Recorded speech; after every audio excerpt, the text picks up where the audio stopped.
Respondent के तौर पर आज अदालत उज़्मा ने बुलाया था। वहाँ पे जिस तरह आप जानते हैं कि अटॉर्नी जनरल ने जो चारों की चारों जो प्रेस थी, सदा थी, उसको न सिर्फ उन्होंने कबूल किया बल्कि पूरी तरह उन्होंने उसके ऊपर उसको इंडोर्स किया। लेकिन हम अच्छी तरह जानते हैं कि इस हुकूमत की कमिटमेंट्स और इनकी जो वाशगाफ अल्फाज में हाँ मिलाना, उसकी क्या कदर मंजिलत है, हम अच्छी तरह जानते हैं। लेकिन आज अदालत उज़्मा में उन्होंने अटॉर्नी जनरल ने कहा है, तो लेट्स होप कि वो अपनी इन कमिटमेंट्स को ऑनर करेंगे। मैं सुप्रीम कोर्ट बार काउंसिल के सदर का और उनके तमाम उनके ज़ुमा का शुक्रगुजार हूँ कि उन्होंने अवामी मफाद में ये पटिशन उन्होंने दाखिल की।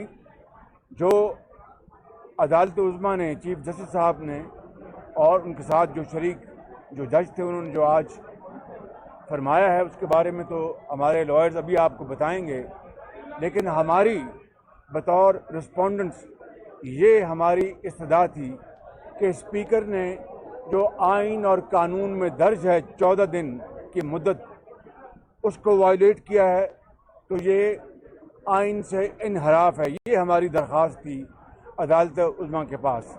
और फिर उन्होंने 25 मार्च को इजलास बुलाया है, जो कि यकीनन 14 जो दिन गुजरे हैं उसके गुजरने के बाद उन्होंने बुलाया है।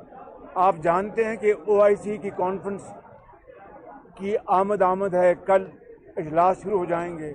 मुत्तहिदा अपोजिशन ने वाशगाफ अल्फाज में ये कहा है कि ये ज़ुमा जो आ रहे हैं इस्लामी ममालिक से, हमारे भाई हैं, पूरी कौम उनके लिए फर्श राह है, पूरी कौम उनको दिल की अथाह गहराइयों से खुशामदीद कह रही है। हमने तो अपना जो लॉन्ग मार्च है 23 मार्च का, उसको मुअख्खर कर दिया OIC की कॉन्फ्रेंस के लिए। इसीलिए हमने कहा था कि इन 22 और 23 तारीख के दौरान जो कॉन्फ्रेंस होगी, हम इसके लिए माहौल को हर सूरत पुरअमन बनाएंगे।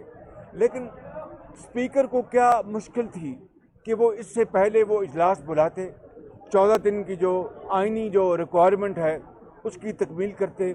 स्पीकर ने जानबूझकर इजलास नहीं बुलाया और इस तरह कोशिश की कि वो ऑपोजिशन को ट्रैप करे और OIC के हवाले से हम खुदा न खास्ता कोई ऐसा रवैया अख्तियार करें जिससे कि हुकूमत को मौका मिल जाए। हमने कुछ भी सूरत होती, ये हमारे भाई हैं, मुस्लिम ममालिक से हमारे आ रहे हैं, दयूफ हैं, भाई हैं, उनके लिए हमारा जो सरांकों पर वो आएँ और हम उनको इस्तकबाल करेंगे, उनको वालिहाना इस्तकबाल करेंगे। लेकिन स्पीकर ने इसकी आड़ में जो कानून शिकनी की है, वो मामला चूँकि अब अदालत उज़्मा के पास है, मैं उसके बारे में कोई कमेंट नहीं करूँगा कि अदालत उज़्मा ने इसके बारे में फ़ैसला करना है। ये सियासी हद तक मैं गुफ्तगू कर सकता हूँ, मेरे भाई बिलावल भुट्टो साहब करेंगे। जो लीगल जो इशू हैं वो हमारे जो लीगल